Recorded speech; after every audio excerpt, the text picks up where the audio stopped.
नमस्कार, माझं नाव सौम्यानंद बसवेश्वर। माझी राज्यसेवा 2019च्या परीक्षेमध्ये सहाय्यक राज्यकार आयुक्त गट या पदावर निवड झाली आहे आणि त्या संदर्भामध्येच आपल्याला की पूर्व परीक्षा काय, मुख्य परीक्षा काय या संदर्भात बरेचसे क्वेश्चन्स आहेत ते आपल्याला सॉर्ट आउट करायचे आहेत। त्या संदर्भातलाच आपला हा व्हिडिओ रिलीज करतोय आपण। मागच्या स्लाइडमध्ये, मागच्या व्हिडिओमध्ये आपण मेन्शन केलोय पूर्व परीक्षा स्ट्रॅटेजी कशी आहे। ज्या मुलांनी तो व्हिडिओ पाहिला नसेल त्यांनी पूर्व परीक्षेच्या स्ट्रॅटेजीबद्दल त्या व्हिडिओला रेफर करावं। आता हा व्हिडिओ जो आहे तो आपल्याला मुख्य परीक्षा संदर्भात आहे की आपल्याला मुख्य परीक्षा कशी सॉल्व करायची आहे। प्रिलिम्स झाली, फर्स्ट स्टेप झाली आणि तुम्ही फर्स्ट स्टेप झाल्यानंतर आता येत आहे मुख्य परीक्षेला। मुख्य परीक्षा कशी करायची।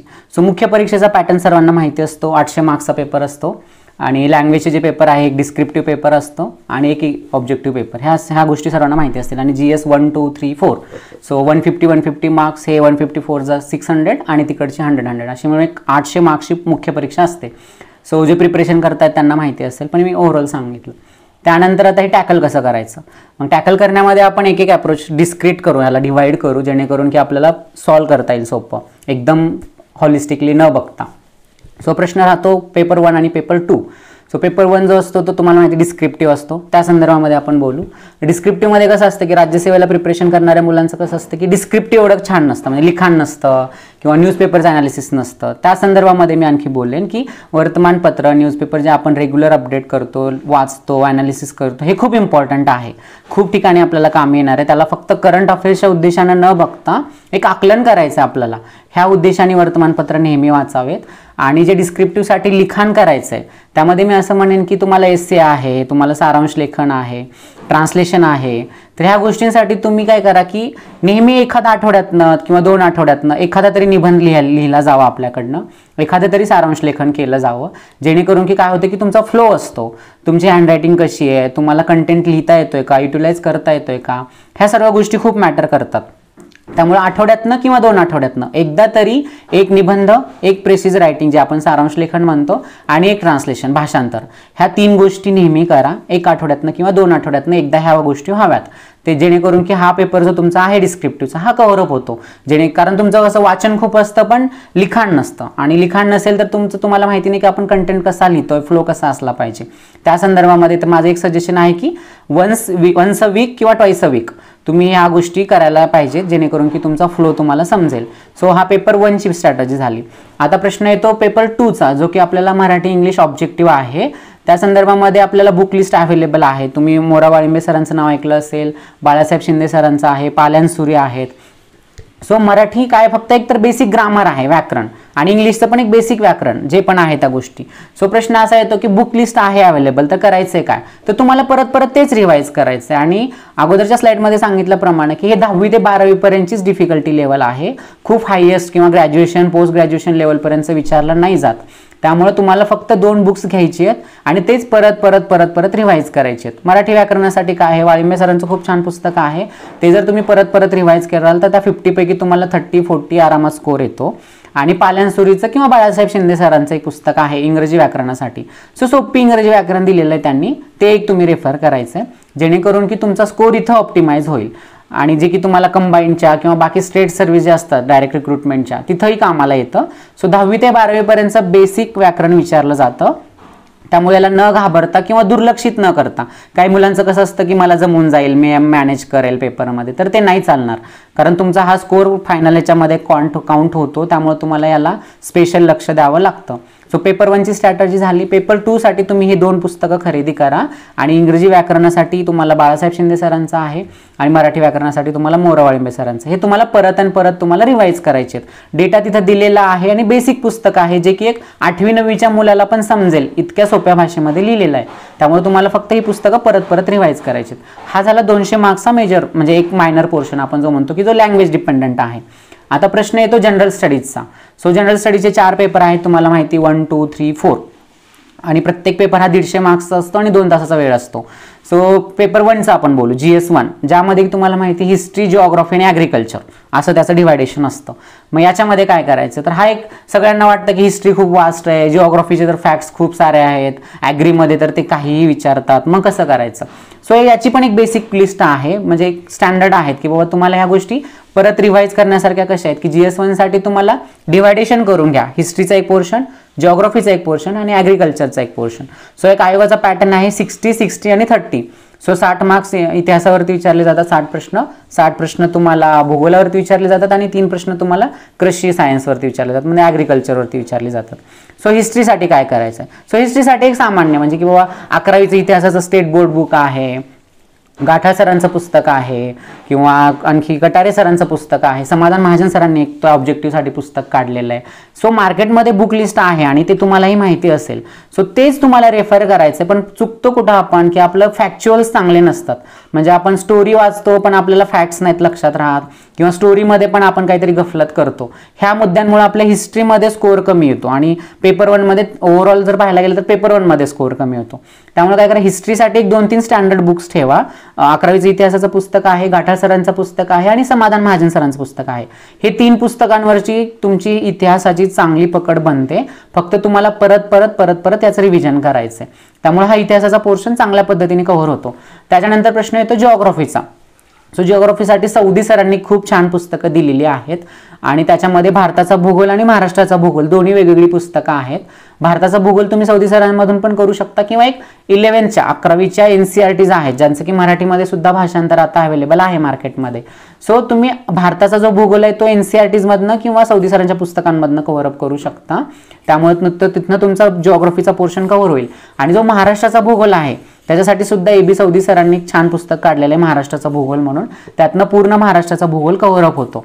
आता ही पुस्तकांची लिस्ट आहे आणि फक्त आपलं मेजर पोर्शन मायन होतो काय की आपलं फॅक्च्युअल्स चांगले नाही राहत.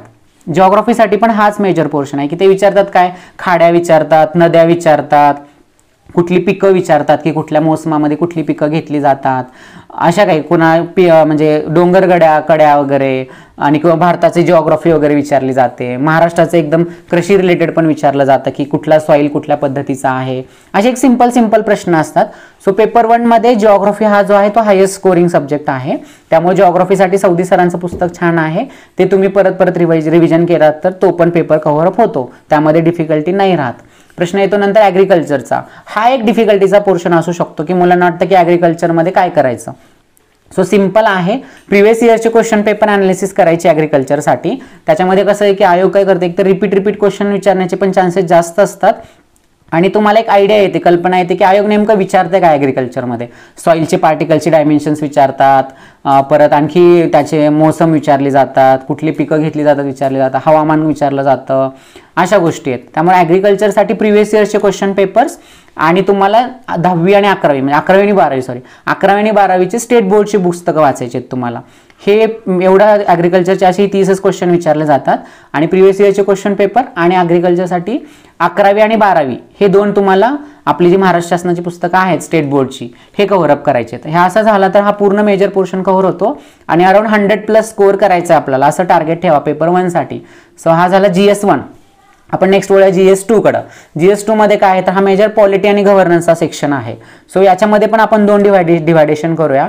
पहिला सेक्शन जो आहे तो आपला polity and governance, second section जो आहे तो मायनर ऍक्ट्स, जो आपण बेअर ऍक्ट्स वगैरे जे म्हणतो, मायनर लॉज वगैरे आहेत. त्यामध्ये अॅट्रॉसिटीज ऍक्ट आहे, एन्व्हायरमेंट ऍक्ट आहे, प्रिव्हेन्शन ऑफ करप्शन ऍक्ट आहे, अशा गोष्टी. सो पहिला मेजर पोर्शनवरती आपण बोलू जो आहे पॉलिटी आणि गव्हर्नन्स. सो पॉलिटीसाठी एक छानसं पुस्तक आहे लक्ष्मीकांत सरांचं, कोळंबे सरांनी पण पुस्तक लिहिलेलं आहे. तर तुम्हाला त्यापैकी कुठलं जे बेटर वाटतं ते तुम्ही पुस्तक रेफर करू शकता. मी तुम्हाला लक्ष्मीकांतचं सजेशन देईल कारण लक्ष्मीकांतनी खूप कॉम्प्रिहेन्सिव्हली कव्हर अप केलेलं आहे आणि लक्ष्मीकांतचं मराठीमध्ये भाषांतर पण अवेलेबल आहे. सो तुम्ही ते पुस्तक पॉलिटीसाठी कव्हर अप करू शकता. गव्हर्नन्स जो पार्ट आहे जो आपला म्हणतो आपण त्याच्यासाठी सुद्धा एक लक्ष्मीकांत सरांचंच पुस्तक आहे, पण ते तुम्हाला पूर्णपणे खरेदी करायची काही गरज नाही आहे. मार्केटमध्ये त्याची एक फोटोकॉपी अवेलेबल आहे. त्यातले आपल्याला सिलेक्टेड चॅप्टर्स करायचे आहेत. लाईक चॅप्टर्स कुठले आहेत तर 3 to 8 म्हणजे पहिल्या 3ऱ्या चॅप्टरपासून आपल्याला 8व्या चॅप्टरपर्यंत आणि मला वाटतं एक 14वा एक चॅप्टर आहे. अशी एक 6 चॅप्टर काहीतरी आपल्याला त्यातनं कव्हर अप करायची आहेत. सो हा तो आपला गव्हर्नन्सचा पार्ट कव्हर अप होऊन जातो आणि इकडे पॉलिटीचा पार्ट कव्हर अप होऊन जातो. हा एक मेजर सेक्शन झाला पेपर 2 मध्ये. त्यानंतर येतो मायनर ऍक्ट्स. तर मायनर ऍक्ट्स कुठून करायचे आहेत त्याच्यासाठी पण युनिक अकॅडमीचं एक पुस्तक आहे पार्ट 2चं.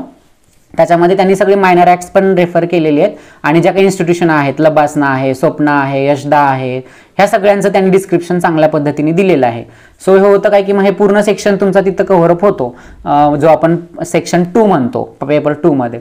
सो पेपर आता पूर्णपणे पाहायला झालं तर आपल्या GS2 साठी काय करायचंय, लक्ष्मीकांतचं एक पुस्तक, त्याच्यानंतर लक्ष्मीकांतचं गव्हर्नन्सचं ते आपल्याला चॅप्टर्स मी तुम्हाला मेन्शन केल्यासारखं, आणि सेक्शन 2 साठी युनिक अकॅडमीचं पुस्तक सफिशियंट आहे. सो असा हा पेपर 2 होता. आणि पेपर 2 हा मेजर स्कोरिंग पेपर आहे. मुलांचा पॉलिटिचा सेक्शन खूप चांगला असतो, त्यामुळे यामध्ये 110+ टार्गेट तुम्ही ठेवावं असं मला एक सजेस्ट करायचं आहे, कारण तिथं तुमचा स्कोअर खूप चांगला होतो मग. सो हा झाला GS2. आता नंतर येतो GS3चा सेक्शन. सो GS3चा सेक्शन काय आहे नेमकं, तर ह्याच्यामध्ये ह्युमन रिसोर्स आणि ह्युमन रिसोर्स डेव्हलपमेंट, HR आणि HRD हा मेजर सेक्शन आहे. मग याच्यामध्ये पण 2 डिवायडेशन करूया. एक झाला ह्युमन राईट्सचा, दुसरा झाला ह्युमन रिसोर्स डेव्हलपमेंटचा. सो ह्युमन राईट्ससाठी काय करायचं, याच्यासाठी 2-3 पुस्तकं आहेत, ते तुम्हाला त्याच्यामध्ये सगळं मेन्शन केलेलं आहे ऑलमोस्ट. IP सरांचं पुस्तक आहे, देसले सरांचं पुस्तक आहे, कोळंबे सरांचं पुस्तक आहे. पुस्तकांची यादी तुमच्याकडे असेल, तो मेजर चुकतं काय आपलं, तर आपले फॅक्च्युअल्स चांगले नाही राहताना आपण ॲनालिटिकली घेत नाही, उगीच काहीतरी पाठांतर करतो किंवा नको त्या गोष्टींचं पाठांतर आपलं जास्त असतं. त्यामुळे HRD साठी 3 पुस्तकं चांगल्या पद्धतीने हाताळा. एक आहे तुमचं IP सरांचं पुस्तक, दुसरं आहे कोळंबे सरांचं आणि देसले सरांचं पार्ट 2. तर याच्यामध्ये तुमचा पूर्ण पेपर 3 कव्हर अप होतो, आणि पेपर 3 पण हायेस्ट स्कोरिंग सब्जेक्ट आहे, त्यामुळे तुम्ही 115+ किंवा 120+ पर्यंत पोचावं. आणि या 3 पुस्तकांचं जर तुमचं चांगलं आकलन असेल आणि तुमचे फॅक्च्युअल्स जर रेडी असतील, सर तुमचा पेपर 3 हा कव्हर अप होतो. सो पेपर 3 हा काही खूप डिफिकल्टी नाही येत मुलांना, फक्त फॅक्ट्समध्येच येतं, कारण ते पूर्ण आपलं इंडिपेंडन्स झाल्यापासूनच्या सगळ्या स्कीम्स वगैरे विचारल्या जातात. आणि ह्युमन राईट्सचा जो मेजर पोर्शन आहे ते तर बऱ्याच पुस्तकांमध्ये कव्हर अप केलेलं आहे, की UDHR आहे, परत ICCPR आहे, ICCER आहे, ह्या गोष्टी त्या गोष्टींमध्ये कव्हर अप होतात. सो पेपर 3 साठी 3 पुस्तकं आपलं IP सरांचं, देसले सरांचं आणि कोळंबे सरांचं. सो फक्त तुम्हाला स्कीम्स वगैरे प्रॉपर करायच्यात आणि करंट थोडंसं अपडेटेड ठेवायचं. पेपर 3 मध्ये थोडा करंटचा पोर्शन विचारला जाऊ शकतो, कारण त्या नवीन स्कीम्स लॉन्च केलेल्या असतात. वुमन सेंट्रिक स्कीम आहेत, ट्रायबल डेव्हलपमेंटच्या स्कीम आहेत, परत बाकी सोशली एम्पॉवर्डच्या त्याच्यासाठीच्या स्कीम आहेत. ह्या सगळ्या गोष्टींच्या तुम्हाला करंट थोडंसं अपडेट ठेवायचं पेपर 3 मध्ये. सो पेपर 3 मध्ये करंट प्लस हे 3-4 बेसिक बुक्स, तर तुमचा पेपर 3 कव्हर अप होतो. राहिला प्रश्न पेपर 4चा. सो सर्वांचं असं म्हणणं असतं की आज सायन्स अँड टेक आहे, इकॉनॉमिक्स पण खूप डिफिकल्ट आहे. तर पेपर 4 जो आहे हा थोडा लिस्ट स्कोरिंग टॉपिक मानला जातो किंवा पेपर मानला जातो, आणि बऱ्याच मुलांना याच्यामध्ये स्कोर नाही आहेत. सो पेपर 4 साठी याच्यामध्ये पण डिवायडेशन करा. इकॉनॉमिक्स वेगळ्या पद्धतीने ठेवा, सायन्स अँड टेक आणि बाकी इरिलेव्हंट जे आहेत ते, म्हणजे एक्स्ट्रा काही गोष्टी एज क्वेश्चन विचारल्या जातात त्या. त्यामुळे पेपर 1 साठी तुम्हाला इकॉनॉमीसाठी देसले सरांचं पुस्तक चांगलं आहे आणि कोळंबे सरांचं पण आहे. तिथे दिलेल्या गोष्टी आहेत, फक्त फॅक्ट्स चांगले ठेवा आणि परत रिव्हिजन करा. सो इकॉनॉमिक्सचा पेपर चांगला कव्हर अप होतो. आणि इकॉनॉमी जर तुम्ही मेन्ससाठी चांगलं केलं तर तुम्हाला पूर्व परीक्षेमध्ये सुद्धा खूप फायदा होतो, कारण पूर्व परीक्षेमध्ये सुद्धा 15 ते 20 प्रश्न विचारली जातात. सो हा झाला. आणि तुम्हाला जो सायन्स अँड टेकसाठी आहे, सो अप्लाइड टेक्नॉलॉजी तुम्हाला वापरायची आहे, जी की नवीन आलेली आहे recent, space science, nuclear science, ह्या गोष्टी जर तुम्ही कव्हर अप केलात तर टेक्नॉलॉजी कव्हर अप होते.